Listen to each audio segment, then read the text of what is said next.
반갑습니다. 산골의 아침입니다. 오늘 말씀 사도행전 9장 5, 6, 7절 같이 보겠습니다. 대답하되 주여 누구시니까? 이르시되 나는 내가 박해하는 예수라. 너는 일어나 시내로 들어가라.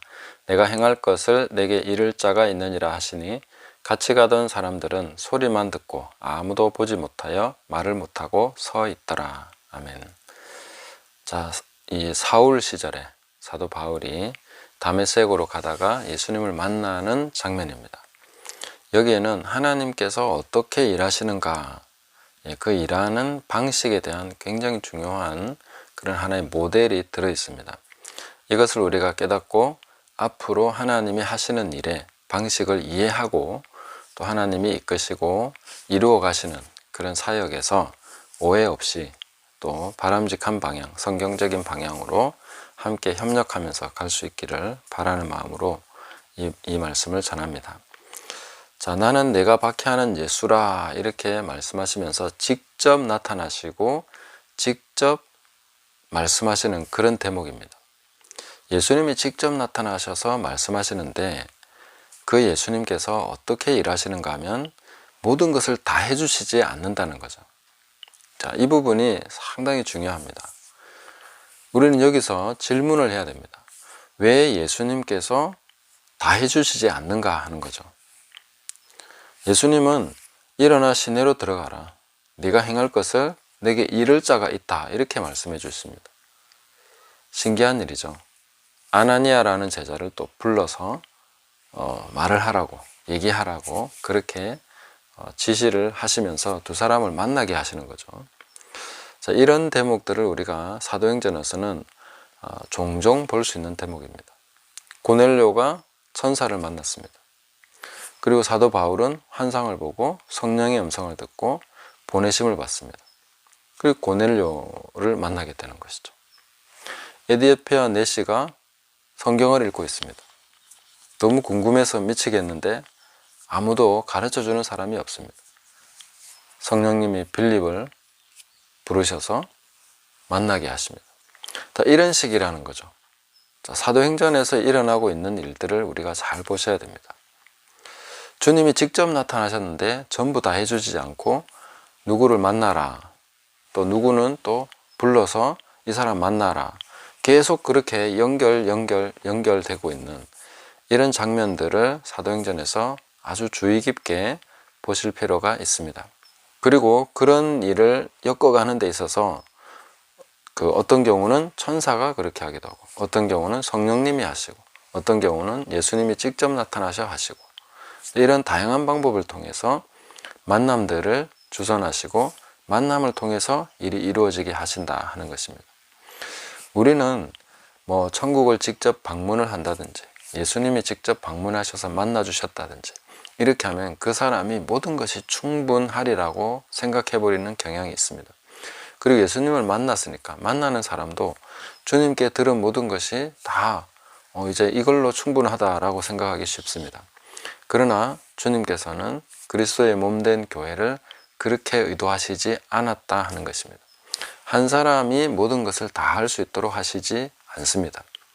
그런 것은 하나님의 방법이 아니다 하는 것이죠. 하나님은 만나게 하십니다. 그래서 내가 가지고 있는 것과 그 사람이 받은 것이 같이 플러스가 될 때 만남을 통해서 하나님의 뜻이 이루어지게 하시고 하나님께서 하시고자 하는 일이 나타나게 하신다 하는 것입니다. 바울에게 직접 나타나셨지만 주님께서는 바울에게 모든 것을 지시하지 않으십니다. 오히려 아나니아를 불러서 아나니아한테 들어라. 심지어 아나니아에게 안수를 받도록 하십니다. 아나니아는 딱 한 번 등장하는 무명의 그런 제자입니다. 이름이 있으니까 무명은 아니겠네요. 그런데 유명하지도 않고 알려지지 않은 그런 사람이니까 그 사람에게 안수를 받고 눈이 떠지고 하나님의 지시를 받는, 주님의 지시를 받는 그런 일을 우리는 볼 수가 있다 하는 것입니다. 앞으로 우리가 하나님의 일을 해나감에 있어서 이것은 굉장히 중요합니다. 내가 받은 것이 있더라도 누군가와 함께 될 때, 또 그 부르심 받은 자가 같이 될 때에 그것이 바로 하나님 뜻이 이루어지는 매우 중요한 방식이다. 어떻게 보면 이 사도행전의 굵직한 흐름은 전부 다 그런 식으로 가고 있습니다. 누구를 만나니까 뭐가 되는 것이죠. 누구와 함께 하니까 뭐가 되는 것이죠. 그래서 저도 제가 부르심 받은 일에 있어서 굵직하고 큰 방향은 제가 가지고 있지만 모든 것을 제가 할 수 있는 그런 것은 아닙니다. 저의 몸이 하나밖에 없어서 그런 것도 있지만 하나님이 제게 주신 것이 또 한계가 분명히 있습니다. 그 한계를 넘어서 내가 모든 것을 해내려고 하면 저는 잘못된 길로 가게 되는 것입니다. 주님께서 주신 것이 있고 또 다른 사람이 주님께로부터 받은 것을 가지고 와서 그렇게 같이 해 나가야 됩니다. 그 성령께서 주셨든지 천사가 뭔가 했든지 아니면 하나님이 직접 부여하시는 어떤 것이든지 그런 것을 통해서 우리가 함께 모이게 되고 또 함께 만나게 되는 이런 일들을 통해서 하나님의 일이 이루어진다. 이 부분을 놓치지 마셔야 됩니다.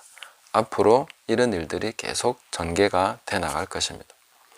우리가 교회사를 보면 지금까지는 어떻게 보면 이 만남을 통해서 이루어지는 일들이 잘 안 되어 왔다는 걸 알 수 있습니다. 한 사람의 탁월한 지도자가 많은 일들을 해내는, 그래서 좀 어떤 부분만 발전하는 그런 일들이 있어 왔습니다. 그러나 그런 불완전한 모습에도 불구하고 계속해서 하나님께서 신실하게 그 일들을 해오셨습니다. 그러나 앞으로는 한 사람이 아닌 만남을 통해서 그 만남이 아름답게 꽃 피워지고 또 열매 맺게 되는 이런 일들이 계속해서 일어날 것이다. 또 그렇게 되는 것이 바람직하고 성경적인 방향이다 하는 것을 말씀드렸습니다. 그래서 하나님께부터 받은 것이 있으면 그것이 불완전하다 하는 것을 항상 기억하셔야 됩니다. 내가 받은 것이 완전한 그림이 아니라는 것이죠. 그래서 함께 누군가와 연결이 돼야 된다. 그것을 성령께서 혹은 주님이 직접 나타나셔서 혹은 또 천사가 그것을 도와줌으로써 이루어지게 하실 것이다 하는 것을 기대하시면서 앞으로 하나님의 일에 함께 쓰임받는 저와 여러분 되시기를 예수님의 이름으로 축복합니다. 감사합니다.